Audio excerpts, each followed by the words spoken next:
देखिए, पढ़ाई बहुत करने से, बहुत नॉलेज होने से केवल एग्जाम नहीं निकलता है। एग्जाम निकालने का एक तरीका होता है, एक पैटर्न होता है, एक स्ट्रेटजी होता है, उसको हमको फॉलो करना होता है। और जो भी बच्चा बहुत ज़्यादा नॉलेज रखता है लेकिन उस पैटर्न को, उस स्ट्रेटजी को, उस प्रेशर रिलीज सिस्टम को फॉलो नहीं करता है, उसका एग्जाम कभी भी नहीं निकलता है। आज हम लोग डिस्कस करेंगे CSIR नेट JRF के एग्जाम के बारे में।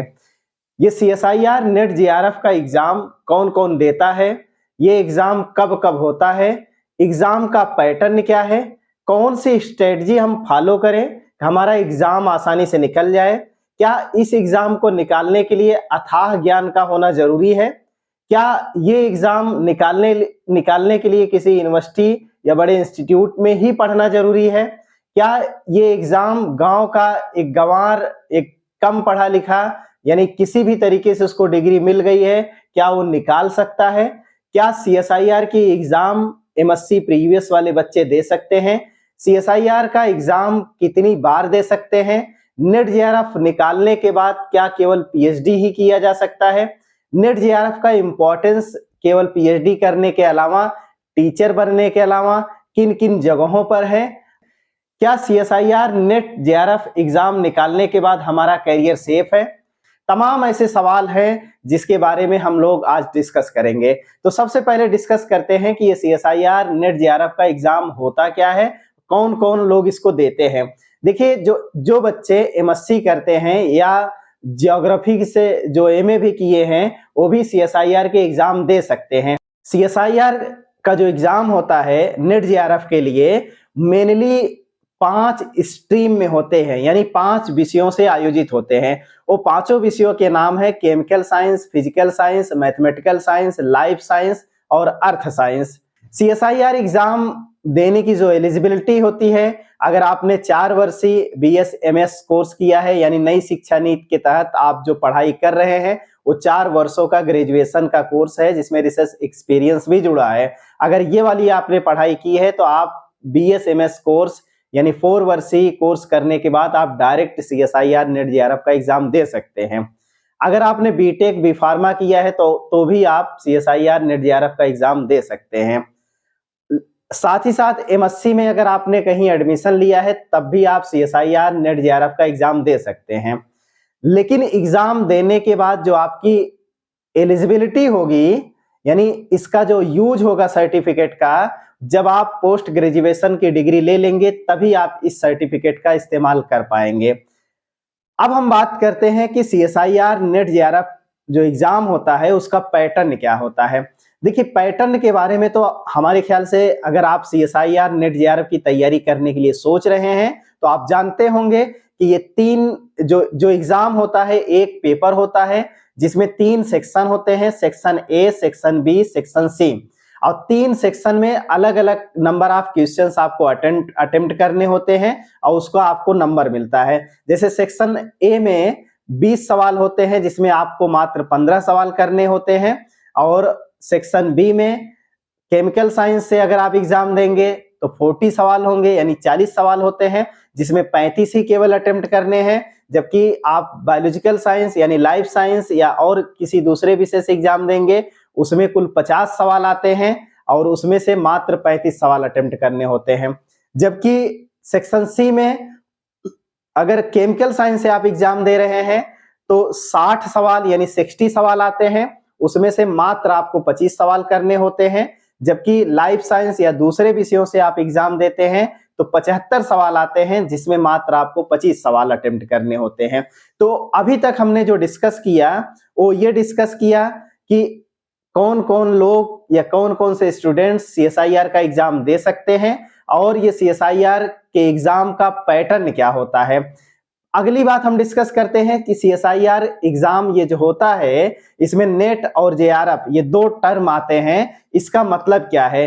देखिए, CSIR नेट का मतलब होता है कि अगर आप उस विषय से जो भी अगर नेट क्वालिफाइड हो जाएंगे तो संबंधित विषय का जो लेक्चररशिप यानी असिस्टेंट प्रोफेसर का जो फॉर्म आता है आप उसको भर सकते हैं और इस पद को हासिल कर सकते हैं। यही नहीं, अगर आप नेट क्वालिफाइड है, सरकारी नौकरी ना भी सही, जितने भी प्राइवेट डिग्री कॉलेजेज हैं वो समय समय पर वैकेंसी निकालते हैं आप वहां पर अप्रूवल कराकर वहां पर नौकरी कर सकते हैं। जेआरएफ का मतलब ये होता है जूनियर रिसर्च फेलोशिप, यानी अगर अगर आप जेआरएफ के तौर पे क्वालिफाइड होते हैं, तब आप पीएचडी के दौरान आपको जो भी सरकार के द्वारा मानदेय निर्धारित है जेआरएफ के लिए, वो पीएचडी के दौरान मिलेगा। वो मानदेय होता कितना है, तो जो भी बच्चे जेआरएफ क्वालिफाइड होते हैं और पीएचडी यानी रिसर्च में एनरोल्ड होते हैं, उनको 31,000 का मतलब 31,000 प्लस एचआरए, ये आपको मानदेय यानी स्कॉलरशिप के तौर पर सरकार देती है। ये पैसा सरकार स्कॉलरशिप के फॉर्म में देती है, ताकि आपके शोध के कार्य में कोई भी बाधा ना आने पाए और आप अपनी बेसिक जरूरतों को पूरा करते हुए रिसर्च का काम आसानी से कर सकते हो। अब हम बात करते हैं कि सीएसआईआर नेट जेआरएफ एग्जाम निकालने के बाद आपका कैरियर क्या सेफ है? तो जी हाँ, बिल्कुल सेफ है। अगर आप सीएसआईआर नेट जेआरएफ का एग्जाम निकालते हैं, एक तो आप पीएचडी कर सकते हैं। आप पीएचडी आप किसी भी यूनिवर्सिटी, किसी भी रिनॉन्ड इंस्टीट्यूट जैसे आईआईटी, आइजर, टाइफर, इसके अलावा तमाम तरीके के सरकार के इंस्टीट्यूट हैं जहां पर आप जाकर पीएचडी में दाखिला ले सकते हैं और पीएचडी के दौरान अच्छा शोध कार्य होगा। साथ ही साथ आपको इतना मानदेय मिल जाता है कि आपके जो बेसिक जरूरतें हैं वो पूरा हो सकती हैं और आप कुछ पैसा अपने घर पर भी भेज सकते हैं। यही नहीं, अगर आप नेट जेआरएफ का एग्जाम निकाल लेते हैं तो आप किसी भी डिग्री कॉलेज में जहां जहां पीएचडी का कोर्स यूनिवर्सिटी के द्वारा अलाउड है, अगर वहां पर भी आप एनरोल्ड होते हैं तो भी आपको जेआरएफ का पैसा उतना ही मिलेगा कि जितना पैसा IIT, ISC, TIFR, NISER, IISER university के कैंपस से पीएचडी करने के दौरान जितना मानदेय मिलता है, उतना आपको डिग्री कॉलेजों के कैंपस से भी पीएचडी करने के दौरान मिलता है। यही नहीं, अगर आप नेट जेआरएफ होते हैं तो कैरियर के पॉइंट ऑफ व्यू से ऐसे भी सेफ है कि आप बेरोजगार कभी नहीं रहेंगे। थोड़े बहुत करप्शन है जिसकी वजह से कभी कभी सुनने में आता है कि एक नेट क्वालिफाइड बच्चा 3-3, 4-4 कॉलेजों में एनरोल्ड है टीचर के तौर पे, लेकिन ऐसा हमेशा नहीं होगा। आने वाले समय में जो डिजिटलाइजेशन हो रहा है, ऑनलाइन डेटा मेंटेन हो रहे हैं, इस तरीके से फोर्जरी नहीं हो पाएगी। और जिस दिन ऐसा हो गया तो आप विश्वास मानिए कि अगर आपके पास नेट का सर्टिफिकेट रहेगा तो डिग्री कॉलेज वाले आपको टार्च लेकर ढूंढेंगे कि कोई तो मिल जाए ताकि हमारे विषय का मान्यता बच जाए। कारण यह है कि इतनी संख्या में डिग्री कॉलेजेज यूपी, बिहार या अदर स्टेट में खुल चुके हैं, उतनी संख्या में नेट क्वालिफाइड बंदे हमारे पास है नहीं। तो इसलिए जिस दिन एक पार्शियलिटी और जिस दिन ट्रांसपेरेंसी, जिस दिन बेईमानी खत्म होने के कागार पे पहुंचेगा या कम होने लगेगा, उसी दिन आपकी डिमांड बढ़ जाएगी। बहरहाल फिर भी आप अगर नेट जेआरएफ क्वालिफाइड हैं तो 50 कॉलेज हैं जहां आप बार्गेनिंग करके एक अच्छा पेमेंट उठाते हुए आप वहां पर टीचिंग कर सकते हैं और अपने कैरियर को सेव भी दे सकते हैं। यही नहीं, अगर आप नेट जेआरएफ निकाल लेंगे, क्योंकि ये जिस विषय से आप नेट जेआरएफ निकालते हैं, आप समझिए उस विषय का सबसे टफेस्ट एग्जाम होता है। अगर आप नेट जेआरएफ निकालते हैं तो आपका कॉन्फिडेंस लेवल उस स्तर पर पहुंच जाएगा कि आपको लगेगा कि इस विषय में हम अब कुछ भी कर सकते हैं और इस विषय से संबंधित अब कोई भी एग्जाम हमारा रुकेगा नहीं, हम आसानी से क्वालिफाइड हो जाएंगे। आप ये समझिए कि नेट जेआरएफ का जो एग्जाम का पेपर होता है वो इतना टफ होता है, उसके कंपैरिजन में यही नेट जेआरएफ के क्वालिफाइड जो बच्चे होते हैं, जो असिस्टेंट प्रोफेसर का एग्जाम देते हैं, उसके कंपैरिजन में जमीन आसमान का पेपर का अंतर होता है। यानी जेआरएफ का अगर आपने क्वालिफाइड कर लिया, नेट क्वालिफाइड कर लिया, तो आपका कॉन्फिडेंस 7वें आसमान पे होता है। आप उसी विषय से जब भी कोई एग्जाम देने की बात आएगी, आप धड़ल्ले से एग्जाम को निकाल ले जाएंगे। और कोचिंग के कैरियर में भी काफी आपको अपॉर्चुनिटी मिलेगी अगर आप नेट जेआरएफ रहेंगे, क्योंकि जो बड़े बड़े कारपोरेट कोचिंगे हैं वो आपको सैलरी अच्छा देंगी और आपकी जब एलिजिबिलिटी चेक होगी तो आप प्लेन एमएससी के अलावा अगर नेट जेआरएफ रहेंगे तो आपको एक वेटेज दिया जाएगा। हालांकि वहां पर आपके परफॉर्मेंस के आधार पर ही आपकी नियुक्ति होगी। ये रही बात कैरियर से रिलेटेड नेट जेआरएफ अगर आप क्वालिफाइड होते हैं। अब हम डिस्कस करते हैं कि नेट जेआरएफ एग्जाम क्वालिफाइड करने के लिए कौन सी स्ट्रेटजी अपनाएं कि हमारा आसानी से एग्जाम निकल जाए। पहले ही बताया जा चुका है कि नेट जेआरएफ का एग्जाम 3 सेक्शन में बटा होता है, section A, section B, section C. किसी भी स्ट्रेटजी पर बात करने के पहले हम उन बातों पर डिस्कस कर लेते हैं जो अमूमन जो बच्चे एग्जाम देते हैं, जब वो हमसे मिलते हैं तो जो हमसे सवाल करते हैं। देखिए, कभी-कभी हमसे सवाल ये पूछा जाता है, sir section B, section C के अलावा सेक्शन ए कैसे पढ़ें? हमारा बी, सी तैयार है लेकिन सेक्शन ए नहीं तैयार है, कैसे सिलेक्शन होगा? कुछ बच्चे ये सवाल करते हैं, जैसे मैं केमिकल साइंस का टीचर हूँ, केमिकल साइंस की मैं पढ़ाई करवाता हूँ, तो केमिकल साइंस से रिलेटेड जब बच्चे मिलते हैं तो ये कहते हैं कि सर सेक्शन बी पढ़ना ज्यादा सही है, सेक्शन सी पढ़ना ज्यादा सही है। कुछ बच्चे ये कहते हैं कि सर एक चीज ये बताइए कि इनऑर्गेनिक, ऑर्गेनिक, फिजिकल कहाँ से ज्यादा सवाल पूछा जाता है। कुछ बच्चे हमसे मिलते हैं, ये पूछते हैं कि सर सेक्शन बी क्या सरल होता है, सेक्शन सी बहुत कठिन होता है। अच्छा, सेक्शन सी में ज्यादा सवाल करना चाहिए, सेक्शन बी में सवाल करना चाहिए। तमाम तरीके का एक साइको बनाकर, एक कहते हैं ना परसेप्शन बनाकर बच्चे हमसे बात करते हैं। हमसे ही नहीं, ये परसेप्शन वो बच्चे हमसे बात कर रहे हैं तो हो सकता है कि उनका इलाज उनको मिल जा रहा है, क्योंकि मैं इनको उसका जवाब दे रहा हूं। लेकिन बहुत ढेर सारे ये धारणाएं आपके मन में, एक स्टूडेंट के मन में बैठ जाती हैं, अपनी परेशानी को समझ नहीं पाता है कि आखिर हम कैसे तैयारी करें कि हमारा एग्जाम निकल जाए। पहली बात तो ये मैं आपको कहता हूं कि अगर आप साइंस के विद्यार्थी हैं, सीएसआईआर, नेट, जेआरएफ की तैयारी कर रहे हैं, तो आपको सेक्शन ए सोचना ही नहीं है, पढ़ने की तो बहुत दूर की बात है, क्योंकि विषय पर आपका कमांड होगा तो ये मेरा गारंटी है कि आपका एग्जाम कभी रुकेगा नहीं। दूसरी बात, एक चीज और समझ लीजिए कि सीएसआईआर के एग्जाम में सेक्शन सी में कुल 25 सवाल करने हैं और 25 सवाल टोटल 100 नंबर के होते हैं। सेक्शन बी में कुल 35 सवाल करने हैं, टोटल 70 नंबर के होते हैं, जबकि सेक्शन ए में कुल 15 सवाल करने हैं जो 30 नंबर के होते हैं, कुल 200 नंबर होता है। और 200 नंबर में आप ये समझ लीजिए कि आप किसी भी विषय का, केवल केमिकल साइंस की बात नहीं कर रहे हैं, किसी भी विषय का आप अगर मेरिट उठाकर देख लेंगे कि कभी भी 60% से ज्यादा मेरिट नहीं गया है जेआरएफ बनने के लिए। नेट बनने के लिए तो आप ये मान के चलिए कि आपका 50%, 52%, 53% रिजल्ट आ जाएगा तो आप नेट क्वालिफाइड आसानी से हो जाएंगे। 200 नंबर का टोटल सवाल आपको अटेम्प्ट करना है, जिसमें 100 नंबर अगर आप पा जा रहे हैं, अमूमन मोटी मोटा हिसाब कर लीजिए तो समझ लीजिए कि आपका कल्याण हो जाएगा, यानी नेट जेआरएफ आप क्वालिफाइड हो जाएंगे। विषय जैसे अगर मान लीजिए कभी कभी ये होता है, कहते हैं सर उस साल तो पेपर बहुत सरल आया था, इस साल पेपर बहुत टफ आया है। देखिए, पेपर सरल और टफ नहीं होता है, क्योंकि जब आप कंपटीशन में अपीयर होते हैं तो जिस साल आप अपीयर हो रहे हैं उस साल के बच्चों में आपका कंपटीशन है। अगर पेपर सरल आएगा तो मेरिट ऊपर जाएगी, पेपर कठिन आएगा तो मेरिट नीचे आएगी, यानी जो आपका कंपटीशन का स्तर है वो कांस्टेंट है। कंपटीशन जितना पहले था उतना आज भी है। और रही बात पेपर का पैटर्न, अगर पहले का भी पेपर टफ था, ऐसा नहीं कि, लेकिन होता क्या है कि जब आप तैयारी करने लगते हैं तो तैयारी करते वक्त पुराने पेपर हल किए होते हैं, अपने टीचर के माध्यम से उन सवालों पर डिस्कशन सुने होते हैं, तो फिर जब से वो पेपर देखते हैं तो आपको ये लगता है कि वो पेपर सरल था। लेकिन मैं आपको एक चीज मैं बता दे रहा हूं, पेपर उन बच्चों के लिए सरल होता है जिनकी पढ़ाई अच्छी होती है। अब पेपर उनके लिए हमेशा कठिन होता है जो साल भर केवल सोचते हैं, पढ़ते कम है। तो पेपर अगर सरल बनाना है तो आपको रेगुलर स्टडी करनी पड़ेगी। तो पेपर जो सरल और कठिन की हम बात कर रहे हैं तो इसको आप दूर रख दीजिए, बस इतना मान के चलिए कि 200 नंबर के सवाल में अगर आपने 100 नंबर, 110 नंबर, 120 नंबर हासिल कर लेते हैं तो आप समझ लीजिए कि उस सब्जेक्ट के आप मठाधीश हो जाएंगे।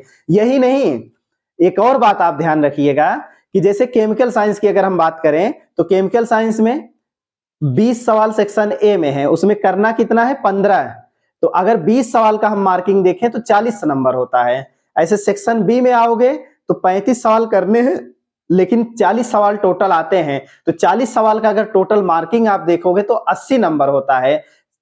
40 नंबर सेक्शन ए में, 80 नंबर सेक्शन बी में, और अगर आप सेक्शन सी में आओगे तो कुल 60 सवाल आते हैं। हर सवाल जो है 4 नंबर का होता है और 6 चौक 24, 240 नंबर।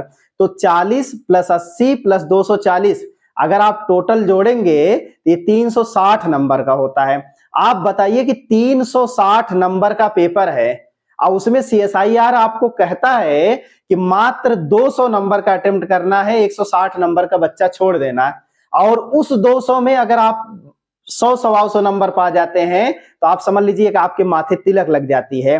तो कहने का मतलब यह है कि 360 नंबर के पेपर में 100 नंबर या 110 नंबर 120 नंबर पाने के बाद अगर आप JRF हो जा रहे हैं तो परसेंटेज के पॉइंट ऑफ व्यू से देखिए तो कितना परसेंट नंबर हुआ, यानी 360 नंबर में 33% मात्र नंबर पाने वाला बच्चा JRF होता है, और वो 30%, 28%, 29% नंबर पाने वाला बच्चा नेट होता है। आप ये समझ लीजिए कि इससे सरल और इससे कम मेरिट तो किसी एग्जाम में जाता ही नहीं है। तो सबसे पहले आप अपने अंदर एक दिमाग में ये साइको निकाल दीजिए कि आपका सेक्शन ए तैयार होगा तभी आपका JRF होगा, तभी आपका नेट होगा। सब्जेक्ट पे कमांड रखोगे, सेक्शन ए को अगर आप 0 भी कर देते हो तब भी 320 नंबर का टोटल सवाल आता है, और 320 नंबर में 120 नंबर, 110 नंबर, 105 नंबर केवल आप पा जाएंगे तो आप JRF हो जाएंगे, नेट हो जाएंगे। क्योंकि अलग अलग ईयर में मेरिट कम ज्यादा हुई है, कभी कभी तो 80 और 90 नंबर और 85 नंबर पे JRF हो गए हैं। तो कहने का मतलब एक दिमाग में धारणा बैठा लीजिए कि 320 में मात्र लाना कितना है, 110 या 120 नंबर, वो भी अभी सेक्शन ए बचा है। और दूसरी बात एक चीज ये है, मैं जहां तक समझता हूं कि अगर आप साइंस के विद्यार्थी हैं तो आपको लॉजिक भी अच्छा आता होगा। आप सेक्शन ए के जितना भी सिलेबस में आते हैं वो सिलेबस ऑलरेडी कई बार आप रिपीट कर चुके होते हैं, बस सिस्टमेटिकली कभी आप पढ़ते नहीं हैं। कोई कितना भी कमजोर विद्यार्थी हो, हम दावा कर रहे हैं कि सेक्शन ए के अगर 20 सवाल दे दोगे तो 2 4 6 सवाल तो कर ही ले जाएगा। अगर आप थोड़े से होशियार हैं तो आसानी से आप 10-10 प्लस सवाल बगैर पढ़े हल कर सकते हैं। इसलिए सेक्शन ए पर एफर्ट आपको नहीं करना है अगर आपको नेट JRF निकालना है। जो भी एफर्ट करना है आपको अपने विषय में करना है। आप अपने विषय में इतना ज्यादा एफर्ट कर लीजिए कि कोई परेशानी रह ही न जाए कि आपको सेक्शन ए को लेकर बुखार चढ़े। बहुत ढेर सारे विद्यार्थी, खुद मेरे साथ पढ़ा हुआ एक हमारा ही क्लासमेट था, सेक्शन ओ इसका इतना तैयार था सेक्शन ए कि 30 में से 28 नंबर पाया था, लेकिन आज तक वो नेट JRF नहीं हुआ, अंत में वो एग्जाम छोड़ ही दिया देना। तो कहने का मतलब ये है कि एग्जाम निकालने के लिए सेक्शन ए से ज्यादा इंपॉर्टेंट है ये सेक्शन बी और सेक्शन सी। क्योंकि मैं साइंस के लिए बता रहा हूं, आर्ट साइड में जो UGC JRF का एग्जाम होता है वहां पर सेक्शन ए का इंपॉर्टेंस है, लेकिन साइंस साइड का जो CSIR एग्जाम कंडक्ट कराती है नेट JRF के लिए, वहां पर सेक्शन ए के सवाल जरूर पूछे जाते हैं। अगर आप हल करते हैं तो आपका मेरिट में नंबर ज्यादा होगा, तो इंपॉर्टेंस तो है, लेकिन एग्जाम क्वालिफाइड करने के लिए जरूरी नहीं कि आपको सेक्शन ए की जानकारी हो। अब हम इस बात पे आते हैं कि बच्चे जैसे हमसे सवाल पूछते हैं कि सर एक चीज ये बताइए, सेक्शन बी से ज्यादा सवाल हल करने हैं कि सेक्शन सी से ज्यादा हल करने हैं। तो मैं आपको ये कहूंगा कि इस तरीके की बात आप हटा दीजिए, क्योंकि जब आप अलग अलग ईयर के एग्जाम के पेपर को आप उठाएंगे तो कभी कभी सेक्शन सी सरल आया है, सेक्शन बी कठिन आया है, कभी कभी सेक्शन बी कठिन आया है, कभी कभी सेक्शन सी सरल आया है, कभी कभी दोनों एक ही जैसे सवाल हैं, यानी जितना कठिन सेक्शन बी है उतने कठिन सेक्शन सी है। जबकि नंबर सेक्शन बी का एक सवाल हल करेंगे तो आपको 2 नंबर मिलेगा, सेक्शन सी का एक सवाल हल करेंगे तो 4 नंबर मिलेगा। कहने का मतलब जो CSIR के जो एग्जाम के सेटर हैं वहां पर सेक्शन को जो डिवाइड किए हैं, सवाल को कठिन और सरल के हिसाब से नहीं डिवाइड किए हैं। वहां पर जो डिवाइडेशन है, सेक्शन भी आप ऐसा समझ लेते हैं क्योंकि 40 में से अगर आपको 35 करने हैं या 50 में से आपको 35 करने हैं, तो पूरे सब्जेक्ट की जो एक बेसिक जानकारी आपको होगी तभी आप यहां पर सवाल को आसानी से अटेम्प्ट कर सकते हैं।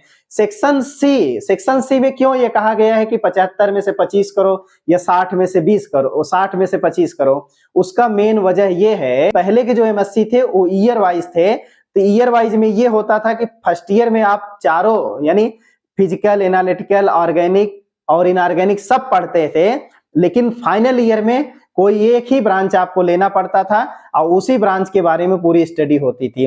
तो कभी कभार ऐसा हो जाता था कि मान लीजिए बच्चे ने ऑर्गेनिक ले लिया फाइनल ईयर में, तो उसको इनऑर्गेनिक और फिजिकल एनालिटिकल की पढ़ाई एक साल छूट जाने के बाद बहुत ज्यादा तैयार नहीं रहता है। अब जब नेट जेआरएफ का एग्जाम देगा तो जाहिर सी बात है कि इन विषयों में उसको जानकारी कम होगी। तो वहां पर सीएसआईआर आपको एक छूट देती है कि भैया 60 सवाल में से मात्र 25 करने हैं। यानी अगर आपकी ऑर्गेनिक अच्छी है तो ऑर्गेनिक ही केवल अटेम्प्ट कर लो, इनऑर्गेनिक अच्छी है तो इनऑर्गेनिक ही केवल अटेम्प्ट कर लो। फिजिकल, इनऑर्गेनिक और ऑर्गेनिक की अगर हम बात करें 60 सवाल में से 20-20 सवाल का डिवाइडेशन होता है। यानी आप अगर ऑर्गेनिक बहुत अच्छी है तो 20 सवाल आपके सामने केवल ऑर्गेनिक के हल करो ना, इनऑर्गेनिक बहुत अच्छी है तो 20 सवाल आपके इनऑर्गेनिक है वहां से हल करो। यानी एग्जाम ये चाहता है, जो सीएसआईआर एग्जाम ये कंडक्ट कराता है वो ये चाहता है कि अगर आप में कैलिबर है, आपने किसी एक ही विषय को अगर कायदे से पढ़ा है, 2 ही 4 चैप्टर को अच्छे से पढ़ा है, तब भी वो आपको मौका देता है कि आप जेआरएफ का एग्जाम क्वालिफाइड कर जाएं। क्योंकि हमें ऐसे ही बच्चों की तलाश है जो अपने विषय में संपूर्ण हो, ना विषय में संपूर्ण हो तो कम से कम जिस चैप्टर को पढ़े हैं वो कायदे से पढ़े हैं। तो ये सेक्शन सी का एक ये लॉजिक होता है कि अगर आप मान लीजिए किसी एक विषय के ज्ञाता है, एक विषय की जानकारी आपको अच्छी है, तब भी आपको एक अपॉर्चुनिटी मिलती है कि आप वहां के सारे सवाल अटेम्प्ट करके आप नेट जेआरएफ का एग्जाम निकाल लें। लेकिन अब हम बात करते हैं कि क्या एक ही विषय का जानकार होना एग्जाम निकालने के लिए पर्याप्त चीजें हैं? तो कदापि ऐसा नहीं है। हमारा तो ये मानना है कि केमिस्ट्री का बहुत इंफॉर्मेशन होना जरूरी ही नहीं है। यानी जिसे कहते हैं ना कि फलाने को बहुत नॉलेज है, फलाने को बहुत नॉलेज है, उसने बहुत पढ़ाई किया है। देखिए, पढ़ाई बहुत करने से, बहुत नॉलेज होने से केवल एग्जाम नहीं निकलता है। एग्जाम निकालने का एक तरीका होता है, एक पैटर्न होता है, एक स्ट्रेटजी होता है, उसको हमको फॉलो करना होता है। और जो भी बच्चा बहुत ज्यादा नॉलेज रखता है लेकिन उस पैटर्न को, उस स्ट्रेटजी को, उस प्रेशर रिलीज सिस्टम को फॉलो नहीं करता है, उसका एग्जाम कभी भी नहीं निकलता है। तो कहने का मतलब यह है कि एग्जाम निकालने के लिए जरूरी नहीं है कि केवल एक ही ब्रांच की आपको अधिक जानकारी हो, और यह भी जरूरी नहीं है कि बहुत ज्यादा पूरे विषय की जानकारी हो, क्योंकि किसी भी एक विषय का ज्ञानी आप 1-2 साल में तो बन ही नहीं सकते। क्योंकि किसी भी विषय का ज्ञान जो होता है वो अथाह है और एक समय के बाद तो सब कुछ इंटरकनेक्टेड नजर आता है। यानी संपूर्णता पाने के लिए आपको समय खपाना पड़ेगा। आप 1-2 साल पढ़ाई करने के बाद आप ये सोचते हैं कि हम संपूर्ण ज्ञाता हो जाएंगे, तो हमारा ये मानना है कि आप ऐसा नहीं हो सकते हैं। अगर हो जाते हैं तो ये तो आपकी खूबी है। होता क्या है कि लोगों की जो नॉलेज चेक की जाती है केवल इस आधार पे चेक की जाती है कि एग्जाम में पूछे हुए सवाल को किस तरीके से हैंडल करता है, क्या वो सवाल को हल कर पा रहा है कि नहीं कर पा रहा है। लेकिन इतनी ही बातें नहीं होती है किसी भी नॉलेज को जज करने के लिए। बहरहाल हमारा जो उद्देश्य है किसी भी एग्जाम को क्रैक करना, ज्ञानी बाद में भी बन जाएंगे। एग्जाम निकालने के बाद जब आप पीएचडी करोगे तो 5 साल करोगे क्या? ज्ञानी ही बनना। तो किसी भी एग्जाम को निकालने के लिए ना तो सेक्शन ए की बहुत इंपॉर्टेंस है, मेरा अपना मानना है। अगर कहें तो क्या किस चीज का इंपॉर्टेंस है, तो सब्जेक्ट पर कमांड। मैं कह रहा हूं कमांड, मैं ये नहीं कह रहा हूं सब्जेक्ट का ज्ञान। सब्जेक्ट पे कमांड। कमांड का मतलब ये होता है कि कोई भी सवाल आ जाए तो हम किस लॉजिक से, किस प्रेजेंस ऑफ माइंड से कैसे उसको शॉर्टकट तरीके से सॉल्व कर लें, और कैसे हम अगर गेस भी करते हैं तो किन आधार पर गेस करें कि हम उस सवाल का सही आंसर गेस करके ले जाएं।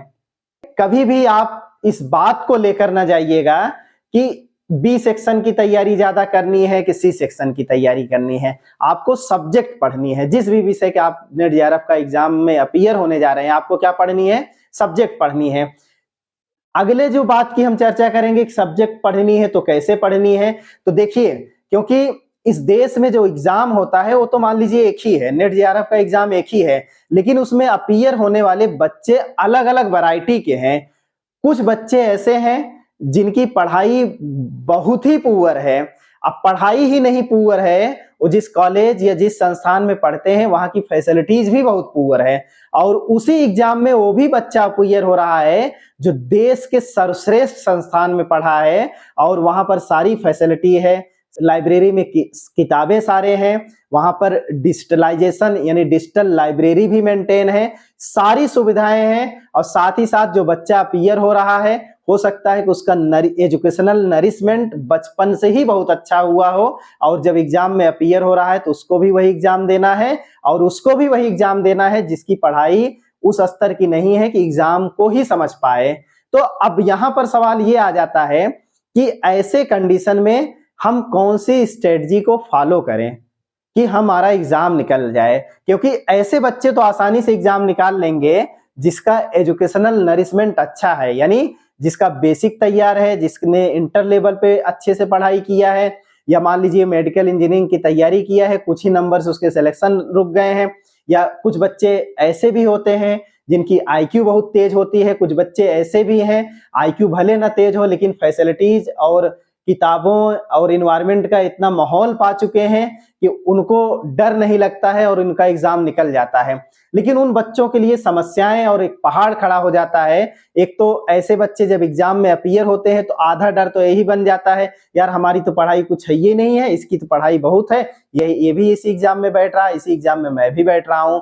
तो ऐसे बच्चों के लिए भी कुछ स्ट्रेटजी अलग से बनाना पड़ेगा, क्योंकि आप मिल्खा सिंह को जानते होंगे, भाग मिल्खा सिंह भाग, एक फिल्म भी आई है, अगर नहीं जानते हैं तो उस फिल्म को देखिएगा।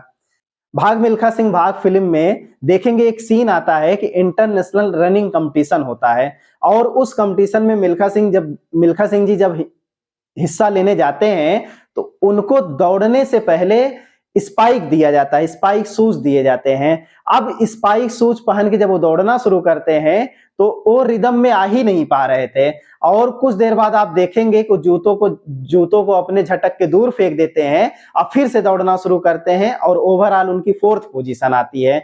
तो कहने का मतलब ये है कि एग्जाम तो एक ही है, लेकिन कंपटीटर अलग अलग बैकग्राउंड के होते हैं, तो एक ही स्ट्रेटजी सब पे अप्लाई नहीं हो सकती। हर एक बच्चे के लिए अलग अलग स्ट्रेटजी होती है। जब भी आप स्ट्रेटजी बनाइएगा तो अपने साथी को पूछ के ना बनाइएगा। अधिकतर क्या होता है कि बच्चे जैसे CSIR का एग्जाम देने जा रहे हैं और एग्जाम की तैयारी वो अपने पड़ोसी यानी अपने ही क्लास के बच्चों से पूछ कर करते हैं, यार कैसे पढ़ाई करें। आप ये बताओ, एक तो वो आपका कंपटीटर है और दूसरा MSc वो भी है, MSc तुम भी हो, तो ऐसा क्यों सोचते हो कि उसको ज्यादा आता है आपको कम आता है। तो आप अपने क्लास के बच्चों को या अपने दोस्तों को फॉलो करके कभी एग्जाम नहीं निकाल सकते हो। हाँ, आप अपने सीनियर जो क्वालिफाइड हैं, जिनका एक्सपीरियंस है, जो नहीं भी क्वालिफाइड हैं, जो बार बार एग्जाम दे रहे हैं, किसी कारण बस उनका रिजल्ट नहीं आ रहा है, वो भी आपका एक अच्छा मोटिवेटर हो सकता है। अब बेहतर होगा कि कंपटीटर को छोड़कर आप किसी अच्छे टीचर का चयन कर लीजिए। कोई भी बड़ा एग्जाम निकालने के लिए आपका एक पर्सनल कोच होना जरूरी है। कारण ये है, आपको उदाहरण मैं बता रहा हूं, सचिन तेंदुलकर तो रिटायर हो गए हैं, आज के डेट में विराट कोहली को आप जानते होंगे, नो डाउट बहुत अच्छे बैट्समैन हैं। इनका एक टीम का कोच होता है, टीम के अलावा इनका एक पर्सनल कोच होता है। आप ये बताओ, विराट कोहली एक महान बैट्समैन है, क्या वो बेवकूफ है जो एक पर्सनल कोच रखा है? नहीं, बेवकूफ कतई नहीं है। बेवकूफ तो आप हैं जो थोड़ी सी जानकारी आपको हो जाती है तो आप ये सोचते हैं कि अब हम बस तर गए, यानी अब हमारा कल्याण हो गया। नहीं, जब तक एग्जाम ना निकले कम से कम तब तक आप उस टीचर के कांटेक्ट में रहिए जो आपको लगातार मोटिवेट कर रहा है, मार्गदर्शन दे रहा है, आपको पढ़ा रहा है। क्योंकि ऐसी स्थिति में क्या होगा कि आपके एग्जाम निकालने की संभावना बढ़ जाएगी। हालांकि टीचर के सिलेक्शन में भी कई मापदंड हैं, विवेकशील हैं आप, बहुत ढेर सारे मापदंड होते हैं, उसके आधार पर आप अपने हिसाब से टीचर को सेलेक्ट कर सकते हैं। और अगर लगातार जुड़े रहेंगे तो एक तो ये होगा कि आप कभी तैयारी के दौरान थकेंगे नहीं, दूसरा ये होगा वो आपका रिव्यू करता रहेगा कि आपने कितना पढ़ा है, कितना नहीं पढ़ा है, सवाल लगाए हैं कि नहीं लगाए हैं, और आपको मटेरियल भी प्रोवाइड करता रहेगा, नॉलेज भी देता रहेगा, और किसी भी कठिन चीज को सरल चीज में वो पढ़ा सकता है, बता सकता है। क्योंकि बहुत ढेर सारी चीजें जब आप पहली बार पढ़ेंगे, चाहे जितना ज्यादा आईक्यू होगा, उसको समझने में समय लगता है। लेकिन जो टीचर होता है उसी को बार बार पढ़ा होता है, बार बार उसके सामने से गुजरा होता है, तो उसका एक शॉर्टकट, उसका एक थीम डेवलप कर लेता है कि कोई भी 25 घंटे का चीज कैसे 5 घंटे में बताया जाए। तो यानी उसके कांटेक्ट में रहना आपका जरूरी है। अगली जो बात है, जैसे स्ट्रेटजी को लेकर हम फिर से एक वीडियो बनाएंगे, वहां स्ट्रेटजी को लेकर एक बेहतर सलाह हम आपको दे सकते हैं। तो आप जिस बैकग्राउंड के हैं, जहां पर भी पढ़ते होंगे, आप कमेंट करके आप हमसे पूछेंगे, जरूर आपको रिप्लाई मिलेगा। और टेलीग्राम व्हाट्सएप ग्रुप के माध्यम से अगर आप जुड़ते हैं, वहां पर अपनी समस्याएं डिस्कस करते हैं, तो मुझे जो भी कुछ पता होगा मैं आपकी सहायता करने के लिए जरूर उपलब्ध रहूंगा। उन बच्चों के लिए मैं ये सलाह, एक कॉमन सलाह देना चाहूंगा जो कॉलेज में पढ़ाई करते हैं, जो किसी ऐसे जगह पर पढ़ाई करते हैं जहां एजुकेशनल इन्वायरमेंट उसको कायदे से मिल नहीं रहा है। CSIR का निकालना है एग्जाम, क्लेडन हुई, जेम्स हुई, पुरी शर्मा पठानिया, इरविन, एटकिन, तमाम तरह तरह की हाई फाई बुक पढ़नी पड़ती है। लेकिन मैं ये कहूंगा कि अगर आपकी बेसिक नॉलेज कमजोर है तो सबसे पहले NCERT को पूरा पढ़िए। सबसे पहले आप inter level, IIT level, NEET level की तैयारी करिए, क्योंकि इस लेवल पर जब आपकी पढ़ाई होगी तो बेसिक इंफॉर्मेशन आपका अच्छा हो जाएगा। इतना जान जाइए कि जिस बिल्डिंग की नींव अच्छी होती है उसकी इमारत मजबूत होती है।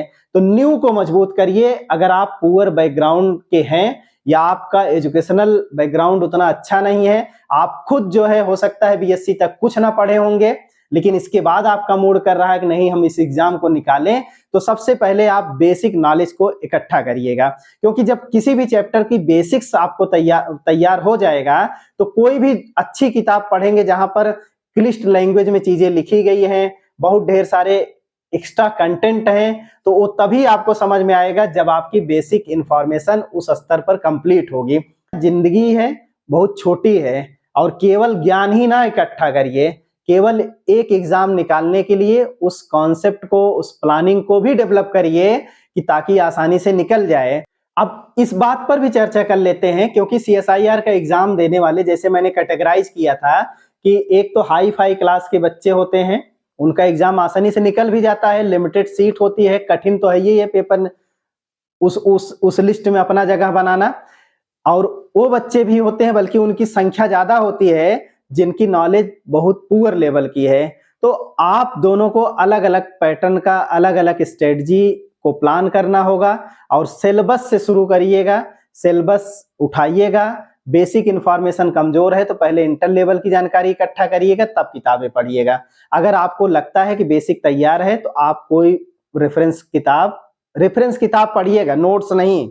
बहुत ढेर सारे बच्चे साल भर नोट्स इकट्ठा करते हैं, तब भी उनका रिजल्ट 0 आता है।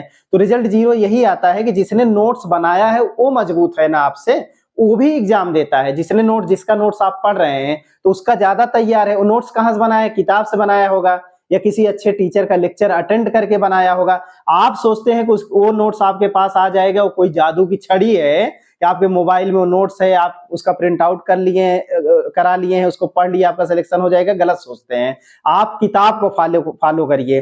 किताब पढ़ेंगे तो बहुत ढेर सारे बेसिक इंफॉर्मेशन बहुत मजबूती से आपके तैयार होंगे और हर एक कॉन्सेप्ट को एक दूसरे से कनेक्ट कर सकते हैं, और ये कनेक्ट तभी कर पाएंगे जब आप किताब पढ़ेंगे। तो मैं ये बता रहा था कि एग्जाम देने वाले कई किस्म के लोग हैं। उसी में एक किस्म ये भी होता है जो MSc अभी अभी अपीयरिंग में है, और दूसरा बच्चा होता है MSc फाइनल में, तीसरा होता है MSc पास हो गया। ये तीनों कैटेगरी के लोग एग्जाम देते हैं। तो तीनों कैटेगरी के लोग एग्जाम देते हैं तो तीनों की प्लानिंग, तीनों की पढ़ाई अलग अलग तरीके से होनी चाहिए। ये नहीं है कि जो पास आउट बच्चा पढ़ रहा उसी तरीके से अगर फ्रेशर पढ़ेगा तो हमारे ख्याल से ये ज्यादती है, ये सही तरीका नहीं है। तो अलग अलग तरीके से यहाँ पर भी पढ़ाई करनी है। किसी भी एग्जाम को निकालने के लिए केवल कॉन्फिडेंस की जरूरत होती है, ओवर कॉन्फिडेंस और पुअर कॉन्फिडेंस की जरूरत नहीं होती है। और ये कॉन्फिडेंस तभी आता है जब आपने उस विषय, उस एग्जाम को निकालने के लिए एक प्रॉपर समय दिया होगा।